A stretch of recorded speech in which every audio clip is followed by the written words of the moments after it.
Hello, everybody. Welcome to SportsSkope. I'm your host, Robert Butler, on this, 29th day of May here. Talk a little NBA playoffs with the Mad New Yorker backstage. And we'll go over. I'm going to get a few baseball questions in as well, maybe a Caitlin Clark topic as well. Running a little bit behind today, so let's go ahead and bring up the Mad New Yorker. Hey, man, how's it going there, Carlos? What up, what up? Happy Thursday. Woo, happy Thursday, brother. Happy Thursday. Let's just start off with this. So there's been a lot of talk about the Oklahoma City Thunder, one of the youngest team in the NBA Finals. Well, you know what? That was the team I picked during the start of the playoffs. It should have just stuck with them, you know? And I thought maybe Minnesota would beat them in this round, but they just seem to be more together. Team chemistry, depth, youth, everything you would want. Call them bored or not, a lot of the media want to emphasize, because it's just not glamorous to talk about general managers and people behind the scenes. It's more glamorous to talk about the players and preferably the, if a player's dazzling like a Michael Jordan or somebody like that, or Shaq that's real powerful. But I think my point is, I think this team is built, this storyline is more about Sam Presti, the general manager, and the construction of this team more than it is an SGA. What are your thoughts about the Thunder? Great season. Now they're in the finals. Youngest team to do so. What's your thoughts on this run, man? I mean, I get you. You always spot out, and you like to give praise to Presti, and it's not that he doesn't deserve it, but at the end he is the architect. He's the grandmaster behind these ideas, these moves, getting rid and shifting a lot of the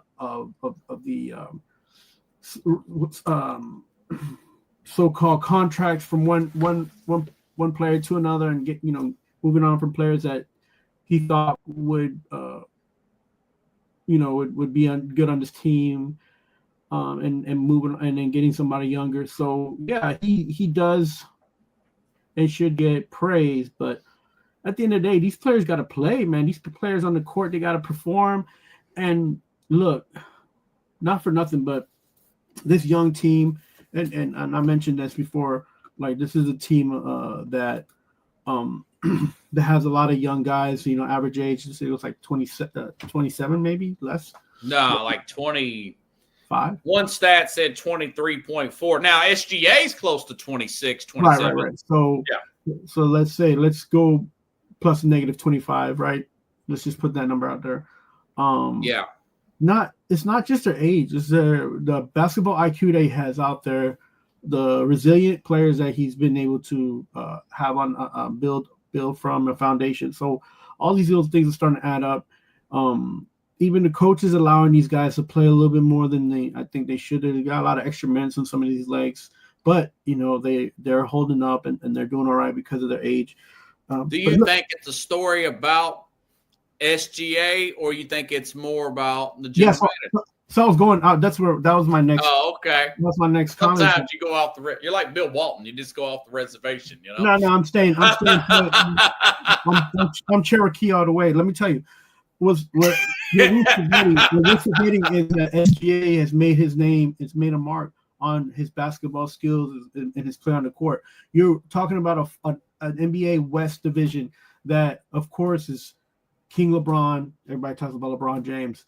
Steph Curry, everybody talks about Steph Curry.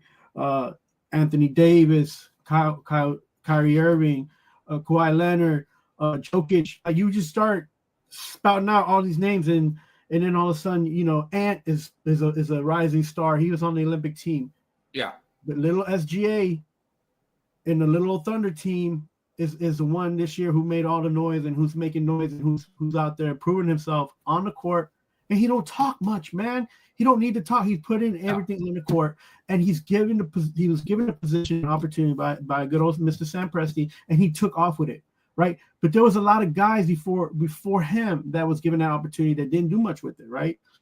So now he's there. What guy? Are you talking about the group before his Yeah, group? Are you talking about Durant and Westbrook? No, I'm not. No, that's way before that. I'm talking about Howard. What's his name? The guy they got from Boston. I forget his name, but he was a huge contract that wasn't going to pan out because he was injured. It didn't pan out. Okay, yeah, injury prone. But so it's not. We can't sit here and say that Presti's made every move has been like he's great. No, the moves that he's made have been good, and the players that have played have been great. Right? I think that's how we have to, look at it. So, because he can make all these moves, but the players don't play, then it doesn't matter. And he got a young man in this what's this guy's name? What's his name's nephew? I can't remember his name. The tall guy. You're not talking about Chet Holmgren? Yeah, he got Holmgren. Like he's getting played out of Williams. He's getting played out of everybody. So. This is a good. They have good chemistry. They're playing for each other. This defense is, just elite. Yeah. Well, I wouldn't say elite, but they're making points off of the defense, which is good, which has helped them. Like they got a 10-point, 15-point lead because of that, because they're playing good defense and they didn't stop. And they're not just they're giving the guys the opportunities to shoot threes who usually make threes. They're not just shooting threes, shoot out threes, and even getting a guy like Caruso to come off the bench and his knowledge and his patience and the fact that he's been on a couple playoff teams, and I think he's even won a championship, right, with Cleveland. Is that right? Caruso may have very well done that. I think he may have won with LA. Maybe with the Lakers, yeah. You're thinking LeBron, and I want to say he did. Here, let me throw in some stuff I got off. Not unless you want to add something. No, he also brought in Isaiah Harkenston, and you wanted him to stay with the Knicks, right? Right. So that was the heart and soul for the Knicks last year, and providing an more inside depth that they didn't have at the before. And again, Hartenstein was somebody that Tiz were reluctant to put in anyways, and then Mitchell Robertson injury allowed him to play minutes and get him going, and everything that has happened and is coming to fruition for these guys is you can see it. The season, the best scoring team during the season, I think, is the second best team is scoring. They're one of the top 5 defensive teams. So everything that they've been doing is gotten them to this point, and I just hope like they don't stop because they have an 8-day break, right? So I've been watching these guys going at it, and I think that they're the most balanced team right now that's out there. But we'll see. And I felt this. We said this last week. I felt like this team was going to come out of the West, and I couldn't tell you who's going to win the championship because I feel like whoever comes out of the East, they're going to battle, and it's going to be close. So. Yeah. I'm definitely leaning OKC Thunder. Bleacher Report put this out this morning. Listen to this, audience. So Sam Presti traded for SGA, which I didn't know that. Right. He traded for SGA, traded for Alex Caruso. I think you just mentioned him a minute ago. Mm-hmm. J-Dub drafted J-Dub. Drafted Chet Holmgren, who we all thought was a little thin, but we knew he's talented because he played well in college at times. Carson Wallace, Aaron Wiggins, signed Lou Dort. Good signing. Really good signing, Lou Dort. Love Lou Dort. Just mentioned your guy, Isaiah Hartenstein. I'm like you. I did not want to see the Knicks let him go. That was a bad move, and now we're starting to see it. And he also signed Isaiah Joe. And, of course, they still got a bunch of draft picks. They got at least 20 draft picks over the next 5 drafts. Mm-hmm. They're the youngest team in the NBA. This is according to BetMGM. Mm-hmm. Their numbers are 24.2 to be exact. Right. 24.2 years old. This is back in the day, this team would have folded according to the narrative. But you can't stack teams now. It's very organic. I've said this for years, and you've heard me say this. The NBA is not a coach's league. It's more about the general managers league and orchestrating, putting together these rosters. You've got to make these guys fit. Now we're starting to see it in the NFL. Look at the Philadelphia Eagles. Look at what Howie Roseman's doing there in Philadelphia. Has anybody ever heard of the Philadelphia coach? I can't call the Thunder's coach's name. Is the Thunder's coach? I mean, is he a household name? No, he's not. I think I Google this thing. I think he's younger than us. No, but like I feel like newborn baby. Even moving Gordon Hayward. Remember, that's the guy who I was trying to remember his name. That was good. Oh yeah, and everybody misses. Yeah, this guy's freaking. You're right. He's born in 1985. He just turned 40 years old. Yeah. Mike Dagensalt sounds like some kind of German wrestler or something. I've never heard of him, but he's born in Lancaster, Massachusetts. He went to Connecticut and Florida. He's got a good pedigree, but this guy's no Phil Jackson or anything like that. He's just Presti. I bragged on Presti for years. Now, he's got to win the chip. You can't be considered an all-time great unless you start winning championships, you know? Right. But I think the story is it's not sexy in air quotes for Fox or ESPN, those big panels with those much bigger platforms to talk about management, roster construction, and whatnot. But I'm telling you, I feel like this is all about this guy. He's the star here, man. The general manager. Although I still love SGA. I saw him coming a long time ago. He's getting progressively better and better and better. He's a very consistent player. And let me, not to take a jab at Halliburton, like Halliburton. Don't love Halliburton. But this whole idea that he's overrated, I could see why they voted that. The guy scores 6 and 7 points sometime. SGA is solid night in and night out, day after day after day. 25 points plus a game. 25 points plus a game. Yeah, I mean, he's a robot out there. Yeah. He's kind of like a smaller version of Tim Duncan. He's not very flashy. I mean, the guy's nickname was Mr. Fundamental. I don't know this guy. What do they call him? Free throw merchant. I mean, I call him Stanima guy. You know. Yeah, I mean, listen. I mean, you got this guy here. He's consistent. The guy's, you know, he doesn't have to say anything when he's on the court. Things just go the right way. You know, I don't think he's even a floor manager. He's just a go-to, puts the team on his back and does all the small things, does all the right things to make it work. Because if he sees a guy that's hot, he's passing the ball. If he sees this guy's hanging at the three, even though Holmgren should be in the middle because of his height, just to get those offensive the rebounds, he sees him. He's like, you know, he's hot. He had 2 3-pointers. All right, let me give him one more. You know, like he does a small little thing, takes a charge, goes for steals, goes for, you know, rebounds. Yeah, like, he's not too big for anything. Yeah, and a lot of star players don't take charges. Right, he's just playing basketball, man, and it just because you're looking at him, he's a small, skinny guy flying left and right, but the problem is that your eyes are always on him because he's always around the basketball. That remember you taught that. Look, it don't matter what you do, just be around the basketball and you'll be in the game, right? When the ball doesn't come to your hands, that's when coach is like, guess what? Got to put somebody else in. So you know, this, you know, I feel like this is one of those things like Kyrie, like he was like really quiet and Kawhi Leonard. He was like really quiet, didn't say nothing, but he was just always around the basketball, and then all of a sudden you're just paying attention to him. Just so. He's a star, man, and he's proven it, and he's gotten you know, he got the MVP for this West Coast Conference divisional playoff round, so he deserved it, and it's, I hope, and I just watching him, that we get to see more of him, and that maybe he can get even more better. Yeah. You know, think about it with these guys that he's surrounded by, if they grow together, you know, you could watch.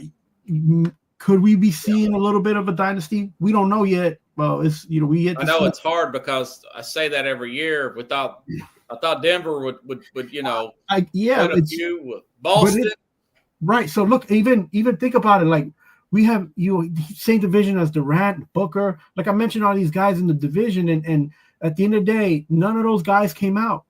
None of those guys came out from the playoffs. It was the smallest team in the smallest market with with the guys who played the better defense and scored more points, and the one guy who scored the most points individually, it changed all the games that they were in, is SGA.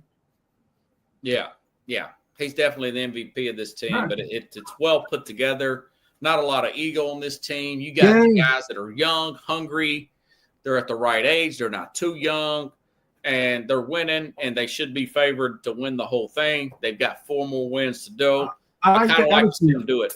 I like the attitude. They don't have to talk smack. They don't, those other guys that say things. Even Hartenstein has said something on the Thunder team about, we're going to get this 5. And I'm like, the SGA just, he leaves it on the court, man. And I like that, man. Just play basketball and leave it on the court, man. Yeah. What are your thoughts about this Pacers? And the same thing with the Pacers. I mean, this guy right here, I got to give him credit, and I had his name screenshotted. Chad Butchahan, I think that's his name. He's the general manager since 2017 of the Indiana Pacers. They looked. I know it ain't over yet, but it might as well be over. I think they're going to go to the finals. They were in the semifinals last year. It wasn't a fluke. Bringing in guys like Pascal Siakam, making big trades. They got in Halliburton over, and I thought the guy from Sabonis, I thought that Sacramento got the big deal with that trade. But it all worked out, man. You got to give these general managers credit. And, of course, they got Rick Carlisle too. Right. But if it's me, like I was saying earlier, I feel like it's 80% general manager, 20% coach as far as the non-players. Of course, the players have to play. Right. If you take the players out, it's mainly the general manager that puts those players out there. It's 20% coach in this NBA with all this complications and this new apron thing that the CBA has put in there. Yeah, again, we're talking about these 2 teams in the division that were in the lower rankings. They came in the playoffs. They were in the top, 3 teams. I think there were 6, but it was only a 1 game difference. Yeah, 6 and 7 playing each other, right? Something like that. Well, yeah, something like. Yeah, I'm not sure, but all I know is, or 5 and 6, one of those. Yeah, all I know is the Knicks are just 1 game better, and they had home. Yeah, but they were in the top. They were in the top team in the NBA. So you're talking about a list of young. I think that. Yeah, NBA, Cleveland was the top seed, and right. I think like the East is filled with a lot of guys that are on the up, where the West is filled with a lot of guys who are past their prime, but still all-star names. So like even like if you're looking at Boston with the Tatums and Pacheco in Orlando, and I mean not Pacheco, but they were the 4. I'm sorry, Orlando, they were the 4, and the Knicks were the 3. Yeah, we were close. Yeah, but Orlando has this guy. What's his name? I can't remember his name, but so there's a lot of budding stars that are appearing here, and Halliburton just kind of jumped in, and I think everybody has their own idea about him, but he's proven people that he is an all-star. He deserves to be in the top. Do you think it was right for them to? Do you see why that they did vote him? I don't think it's envy or anything that they voted him most overrated. I think sometimes he has 4 points. He's not a consistent like an SGA. I think the problem is that he's not an SGA, and that everybody wants him to be a certain. Everybody has a certain expectation of him, and I look at this. If he's not on the court, there's a different game going on. Yeah. So even if you think he's underrated, like he might not get the 25 points every game that you want him to. Yeah. He's getting like 5 or 6 assists average. He's getting like triple doubles on some games. Like he does a little bit of everything. The problem is he'll have an off night shooting. Sometimes he won't even shoot well in the free throw line. Like the only thing I feel like for him is that you're always gonna get energy. Right, I feel like he's the youngest form of Russell Westbrook on a bad day. And Russell Westbrook, he wasn't bad coming off the bench or even when he started on the Thunder teams. The problem with him was that he was going so fast that nobody was on his speed. And then you had the better player in Kevin Durant. He was the one that carried the team in that team. And so he's a baller, and I think the media has a problem with that because like the perception of what they want out of that position. And look, if he's not on that court, Indiana is not winning. Can we just say he's one of these high plus minus guys? Yeah, if he's not, I feel like, and I complain about this a lot. You give him minutes, he's going to give you some kind of stat on the positive. If you give Randall minutes, he's not giving you much, right? So if you could like, and I know they're two different positions, but I'm just talking about per player. Like, so you could call it overrated all you want to, but he will affect whether the Pacers win or lose. Because if he's on the court. If he's not on the court, and you're a coach and you don't allow him to be on the coach for whatever reason, a couple fouls here too many, or you trying to rest him then you're out of your mind. You got to have this guy on the court. So he's like Jalen Brunson. You have to have Jalen Brunson on the court. You just got to, because every time he's on the court, something good happens, and it's all positive stats. Yeah, he keeps the flow going, and you know what? He's one of those guys, if you watch him, he never seems to run out of gas. He seems like he's playing like the first quarter at the late in the fourth quarter. Somebody mentioned he's kind of like a Steph Curry minus the jump shooting with all that energy he's got. Yeah, I'll tell you, he's like Russell Westbrook when he was young, just running everywhere. Westbrook had a lot of energy, man. Yeah, he's still got a lot of energy at 37.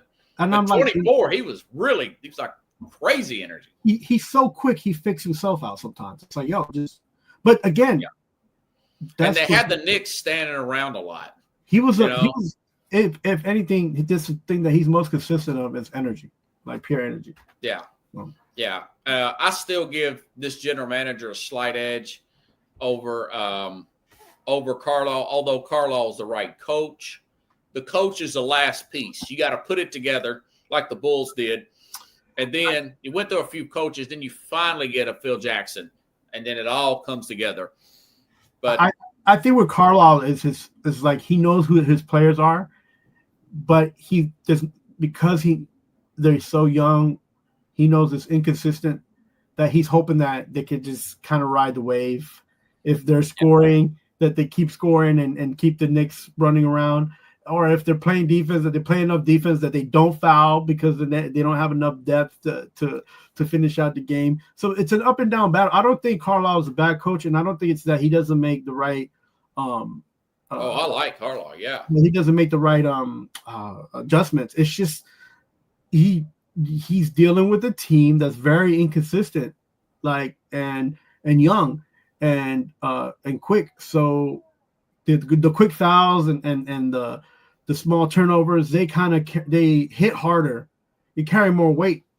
And so if the Knicks, let's talk positive about them, if they could keep pounding the ball inside, don't take no dumb threes, don't play dumb basketball, protect the basketball. You still got faith that I think they're up right now, technically. Yeah, I think I've thrown in a towel on them, but I think they can they might win tonight. They're up by 10, but no lead is safe in the NBA. Yeah, and then they can push I think they're pushing this to Game 7.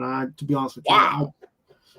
Hey, well, you know what? I'll start another narrative if they do. I mean, if you had something to change about the Knicks right now, what would you do if the owner says, "Hey, man, you got all the authority"?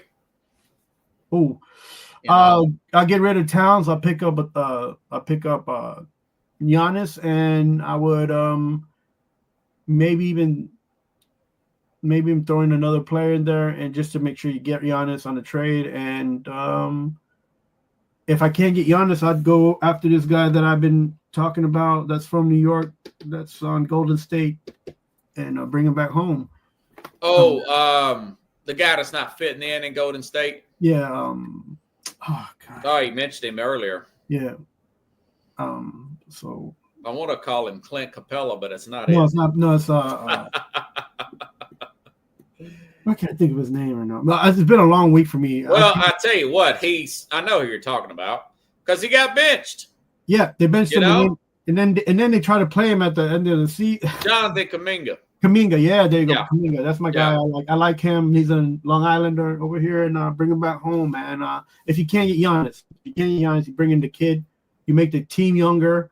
You bring in quickness with him. You might not bring in consistency, but you bring in quickness, and he might peak and become a Giannis or even someone like a Hayward or something. He's but he got to be in the right system, man. He's got to be in the right system. So, and I would get rid of Tibbs. I'd get rid of Tibbs. Yeah.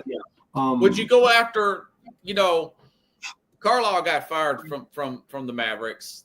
Maybe he had been there too long. The 10-year rule with guys like Bill Walsh. I know that Denver's had Mike Malone for a while. He got fired this year, butted heads.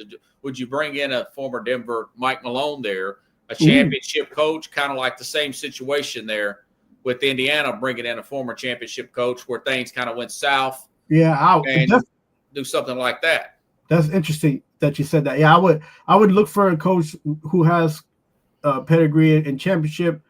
You still got Brunson, who's young. It's not that I don't like Towns, but if you had he's a defensive liability, and if you had to pick between Towns, Kuminga, and Giannis, I'd go Giannis, Kuminga, Towns, and Kuminga because of age he's like younger than both Giannis and Towns. And but what do you give up for Giannis? I mean, that's you give up maybe Deuce. You give up one of the players and Towns. I mean, yeah, and the problem is they don't have that capital like they did. Right. You know what? I think they probably should have simply kept Hartenstein, and even keeping Randall. They probably got the same record, maybe better, because they were better defensively with that group versus this group. Well, I mean, if they would have kept everything the same, and maybe went after Giannis in this offseason, and you see what I'm saying? Yeah, they just made a bad move with Towns. That's what I seen. I think if Towns wasn't on this team, they wouldn't have got past Boston, and the reason they got past Boston was because of two things happening. But Towns was one of the key components and being able to. You think Towns himself put you over the top? That's interesting. Okay. No, it allows us to get to where we're at right now. Okay. Like Towns isn't the key to get the Knicks past to go to win the championship. So you don't think DiVincenzo and a healthy Randall could have got you past, even though this team struggled against Orlando? This is a Minnesota team that had Ant and Randall and DiVincenzo and couldn't get past OKC, right? So right. You can't sell me a bill of goods. It's that I'm seeing and I'm watching these games, and Randall disappeared like he. Now, mind you would still have Hartenstein because you would have been able to sign it. Right. Yeah. No, but it's just again, I've said this before on this podcast, and then I also wrote about it. Like you pretty much got a 1-for-1 in Randall and Towns, and the only thing you got better was a better 3-point shooter in Towns. And a person who rebounded a lot more than Randall. Yeah. And I don't know if you saw the game, even they were down by 10 and Randall was just hanging out the 3-point line and letting OKC and everybody just run them up in the middle. He's got bad habits. And it's a funny thing. So does Towns. Yeah, that's what I'm saying. That's bad habit guy for bad habit guy. That's why I'm like, when people are like, oh, we got Towns, I'm like, so what? Like, maybe we got a better 3-point shooter, but we don't need them we don't need to be like, what do you know? I hate it when he says I'm the best 3-point shooting big man. You're not supposed to shoot threes. You're a big man. He does not want to stay in that paint, man. I'm going to tell you something, and I don't want people to get angry at me because they think that I'm hating on Towns, but the thing about Tim Duncan, Dirk Nowitzki, and Akeem Olajuwon was that they started inside and worked from the inside and went out. Yes. When they saw the opportunity, that there was a mismatch, and they knew they could spot up and shoot a 12-footer, 15-footer, or a 3-point. They made their moves and did that. You cannot just get a ball in your hands and just shoot it up and it goes in and you're like the best. That's not how that works. And it's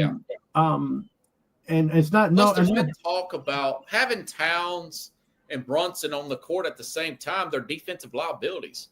Yeah, because Brunson's not the greatest defender in the world. No, but he's quick enough to create havoc and stay on the man if it's man to man. So the liability is his height, believe it or not. Yeah, he's not that big. Because he gives up too much space for a guy who's 2 inches taller than him and is a better shooter. That's why he's a liability. But other than that, he's quick enough to stand with people and run through picks, and he's got a few defensive, offensive fouls and stuff like that. But right now the Knicks aren't losing because they're not deep. Right now they're losing because their turnover rate's too high. They when they give up the ball, the possession, they also give up points on that, and the way that the roster is set up is so inconsistent, and like nobody, even the players, I don't feel like they're in they don't feel like they're in sync, right? Charles Barkley was saying, to Kenny Smith, he was like, "Yo, like what's up with Tibbs with this, putting in these players, and they got these high hopes thinking that they're going to start again, and then they don't start, and then and then Shaq's like, well, you got to be ready to play when you get on the court." Yeah, that's true. Like, I love Shaq. He's such a straight shooter. Yeah, and that's true. And Kenny Smith said the same thing. Like Tibbs doesn't have to worry about who he's putting in. Like, yeah, it's not that. And Barkley, what they miss, I think sometimes he says things, but they gotta miss what he's saying is that these guys, the best way to get some of these guys everything out of them is making sure that they're in sync and they have something consistent. And when you throw in players that haven't played at all for since the end of the season, then you throw them in, and they're playing well because they're playing in the playoffs and they're excited, but that kind of dips because then they don't go back in, or it's all about, for them, it's all about trying to get some consistency and trying to get into the game, into the flow of things. So Barkley, he makes sense of some of the things he said, but what Shaq and Kenny Smith said is correct. If you're on the court, you got to ball out, and then when you're not on the court, you got to just wait to get in. So right, I think realistically, could be wrong. Hope I'm wrong, but realistically, I don't think they can get a lot of value for Towns, because Towns is already. It would be twice that he's moved, because now the league is saying, okay, Towns is a horrible defender. He always wants to shoot threes. He's not consistent enough to play the way he. So I don't know if his value's there. Another option, maybe they just sign some bench guys and get a new coach. Possibly, do something like that in the offseason. The problem is when you have a superstar, air quotes, like a Towns, somebody somewhere is going to pick him up. That's just what you think is. Somebody still would jump on him. Man, there's a lot of teams that can use a big man, period. A lot of things the Lakers could use him, I mean, look, if you put him with but who would you get back? I mean, Austin Reeves. If you put him in Orlando with Banchero, they're going to win games. If you put him in Orlando and maybe make a move and get Chicago's Vucevic. I think the problem is I'm hearing Vucevic may get moved, but I've been hearing that for 2 years. Yeah, no, I think we got to settle down. We got to pause the brakes here, Robert. Like, just because you move Towns, don't mean you got to bring in. I think everybody's getting this whole let's get a three-headed team. That's not how that works. In basketball, it's about money, contractual agreements, and then a lot of time on the court. Oh, the contract's got to match up. So who would Orlando give for him? Well, Orlando can do whatever they want, because at the end of the day, they want people to come and watch the team. They're not thinking about playoffs. And if they do get into a playoff, then they'll do what you say. That okay, who can we get in the free agency and throw out a line there and see who could pick up. So I think we can't just be like, okay, so if we got Towns and bring in 2 or 3 more people, like you asked me what I would do. I'm saying move off Towns and get better defensively. Again, somebody. I'd love to get Giannis if you could make that happen. Yeah, if you can get Milwaukee to bite on that apple. I mean, even a team like Portland can use like a guy like Towns, Well, that'd really mess him up, wouldn't it? Send him to Portland. But I think they got some young players though. Yeah. He's not a dead fish in the sea, man. He's just like, maybe work out something and move him to they need some offense in Houston. Maybe work out something in Houston, get some of those guys and sign another mediocre center. You could go that route. You don't have to get an equal big that could score. I mean, even if there's a lot of stuff you could do. He could go to Boston, and he fits perfectly with everybody shooting. Oh, that's Boston. Boston needs a big. Yeah, because Porzingis he can't play more. Who get back? Jaylen Brown or somebody? No, probably White. Probably somebody like White and maybe a couple people off the bench. Yeah, that's food for thought, man. That's food for thought. Mm-hmm. So, hey, let me ask you this. I didn't get a chance to ask the other day. Are you surprised that Caitlin Clark has jumped this much? Like, the hype is coming into the second season with Clark, man. Now, she's injured right now, and, I know she's going to be back in a few weeks. She's got like a quad. But, I was looking at the ratings for her the other day, opening game, man. It's like 2 million more than NBA regular season games. Are you a little surprised by that? No, that it's continuing on? No, not at all. I think that right now, the way social media is, the way media is, the way, you get in people. She's an influencer, if you want to put that down as what she does as an influencer. Like, she's everywhere, and it's good that they're getting this kind of these eyes on women's sports and women's basketball and in general. Like, we tend to forget, like, I think it was just, I don't know if it's women's sports has now just hit 3 billion or 2 billion or something like that. Yeah, it's just reached the billions, and kudos. That's good, because that means that there's more eyes on these women professional sports. Now, I'm not here to just to debunk what's going on. Like, men's sports and all of the national sports and all professional sports that we have here in the United States, it's over 50 billion, right? It's anywhere between 35 to 50 billion dollars that they make a year.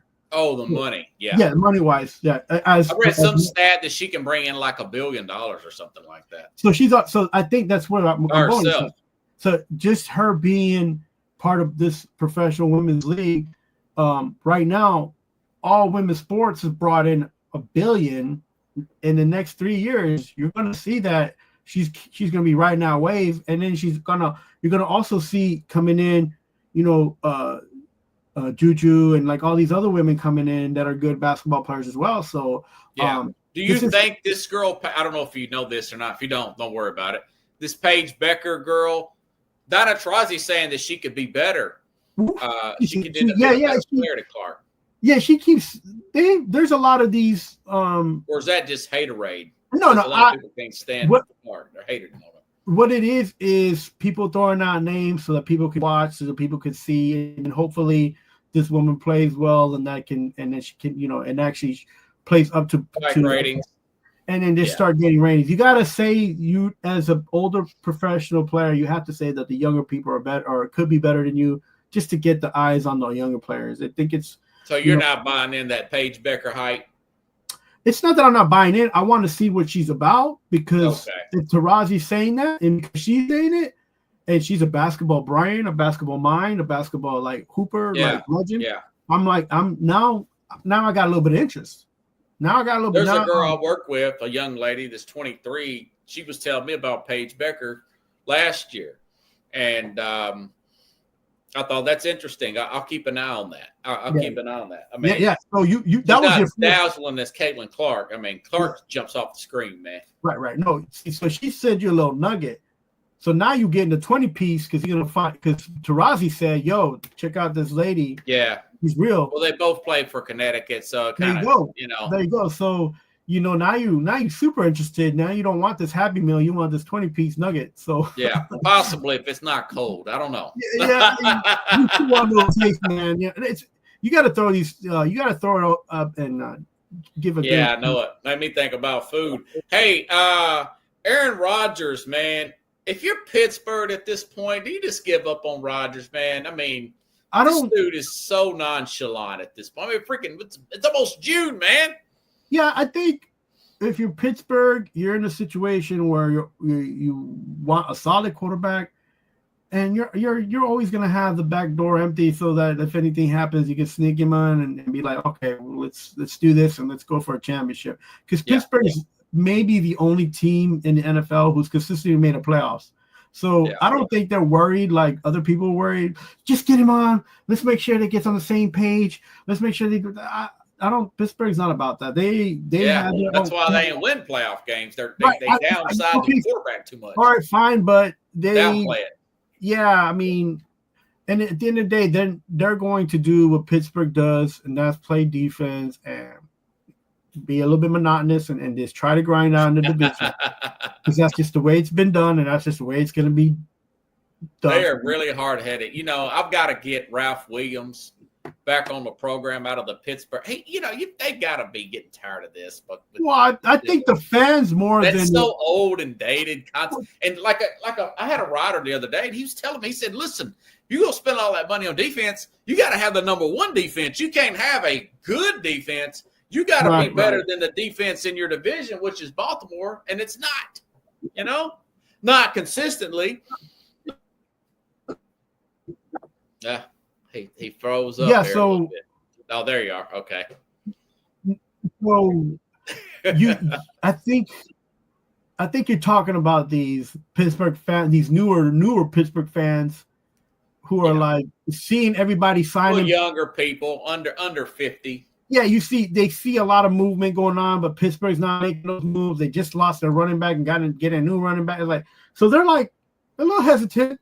But again, it's not the Pittsburgh Steelers fans team. It's the owner's team, and the owner's going to do what the owner does and how he's always done it. And he feels like because he's been in the playoffs for the last 15, 20 years, they're going to just figure it out as it goes, and they're going to be okay because they're in a division that they're always competitive and ready to go. If I was a Giants fan and the Jets fans and we had the same record as the Pittsburgh Steelers, I would never say anything bad about the owner or the coach because I know that they have our best interest in mind and making sure that we make the playoffs and we're competing for making the Super Bowl run. Yeah. Well, I just think it's. If you're a Steelers fan, a true Steelers fan, that's how you think. That's how you molded, and you ain't worried about nothing that's coming out of media until paper sign saying this is a person. I would like to see. I think I disagree. I think if you did a survey, if you did a poll with the fans. I don't think a lot of would say this is a championship team. Yeah, no. The last few years. No. Don't mix. Or in the championship, they're not in the Super Bowl window. They haven't been in the Super Bowl window probably in 5-7 years, maybe. Yeah, but don't mince the words that I'm saying. What I'm saying to you is that the owner's going to do what the owner's been doing because he's been having success doing that.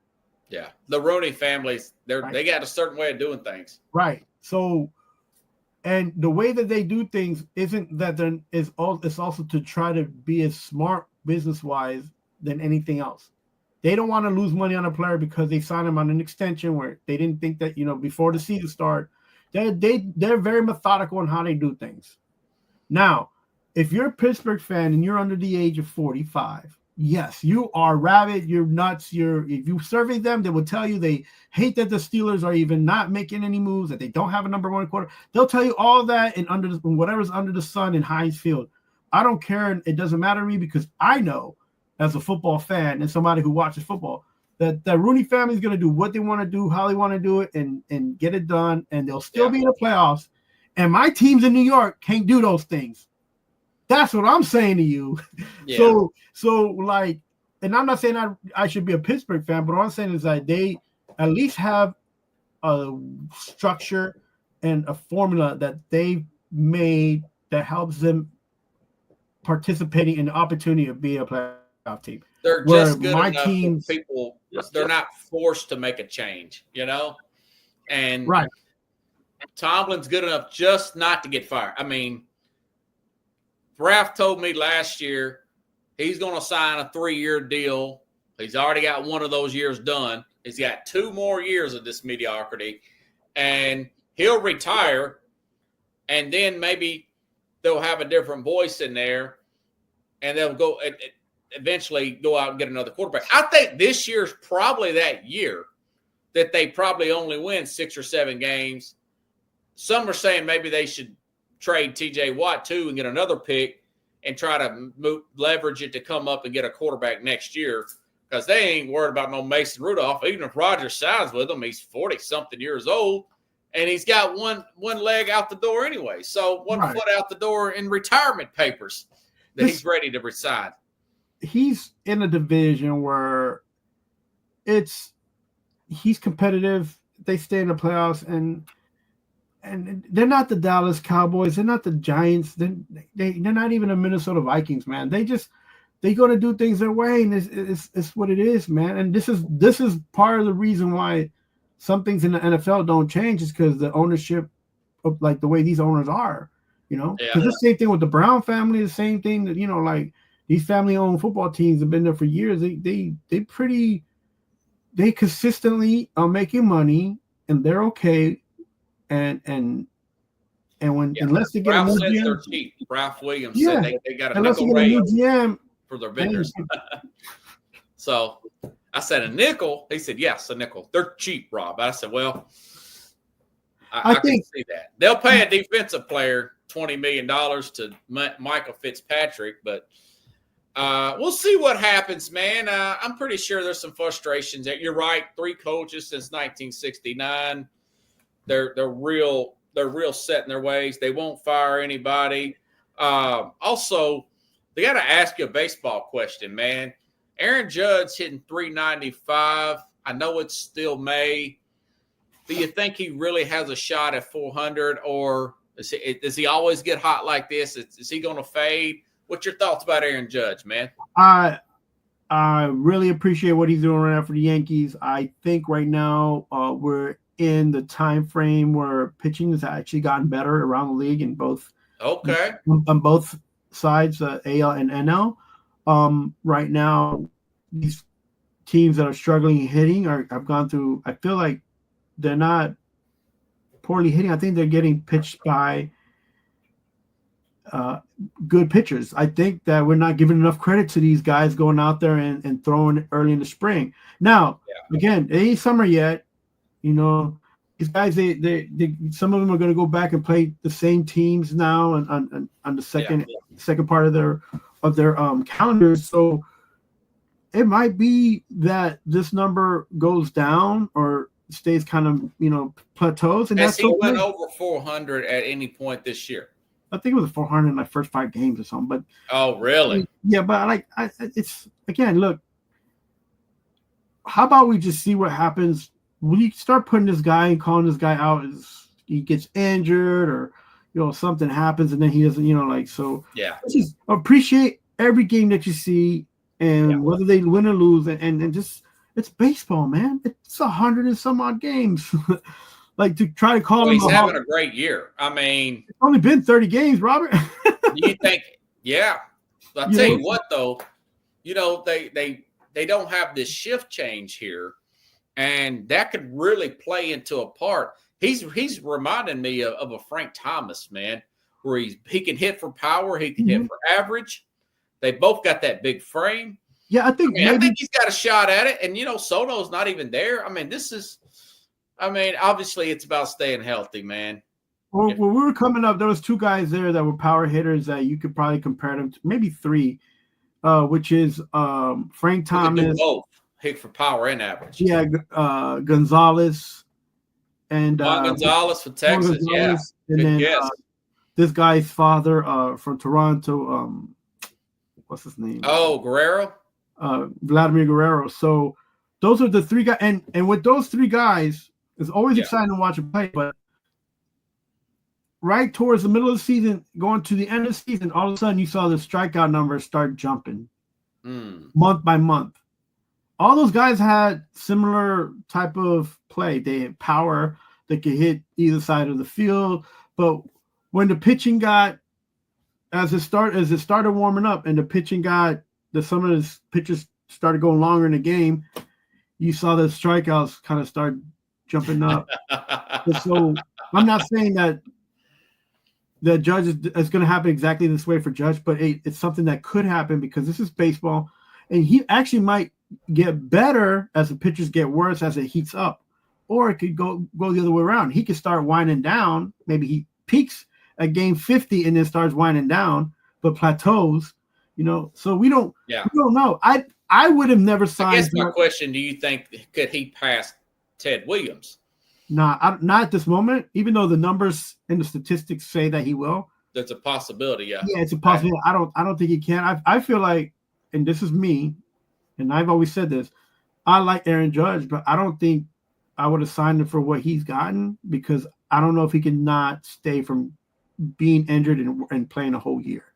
Yeah, he seems to get banged up every year. But last year, do you have anything else you need to plug? I've been get everything. Been working like a hound dog here, and just different things I've been doing, and I'm just hoping to get one of these podcasts in the next few days, next week or so. I've got to get the time in to do it. I'm heading to New Orleans for international tournament in Pokemon. So oh wow! So this is your third trip, right? Yeah, it's gonna be my third trip. But this Toronto, Atlanta. Are you gonna be able to make the show next week, Thursday? We're gonna have to talk about that. So yeah, I hope so, but we'll see. We could record early. Just send me a text and we can record it and replay it. Yeah. So like, yeah, I'm all over the place when not being a parent, and it's good times, but it's hard to get things all organized and keep them going. You're not like Nico's dad from Tennessee, or the dad of or family members of Juan Soto. You're not living Pokemon fantasies through your son and living vicariously through him, are you? I'm more like Halliburton. I'm more like Halliburton's dad. I just go to people's faces and like, told you my son was gonna win. I told you. So you got this Pokemon hat on like Halliburton's dad. No. I'm just kidding. No, look. Team Chavez. I support my son in what he does, and I love him to death. It's my son. Yeah. I also have respect for other parents and their kids, because you have to have a little bit of respect, and they going and doing the same thing on the weekend, being a traveling family. So everybody got to get love out there, man. It's not easy being a parent. We all know that. Right. Carlos, LeVar Ball, Chavez. That's right. I'm gonna start my own Pokemon league. We're gonna play in Europe. We're gonna have You're gonna have some Pokemon shoes. I'm gonna have my shoes come out. Y'all better look for that next winter. On my own Bebop channel, my own Pokemon channel. Remember, he said he could beat Michael Jordan. I mean, he's really hyping those kids up, man. Nah, you gotta love these guys' parents, man. He was over the top with it. If you have kids, when you have kids, you'll see what it's like. I might be. I know my time's running out, but I gotta figure it out. So, anyways, the Mad New Yorker, everybody.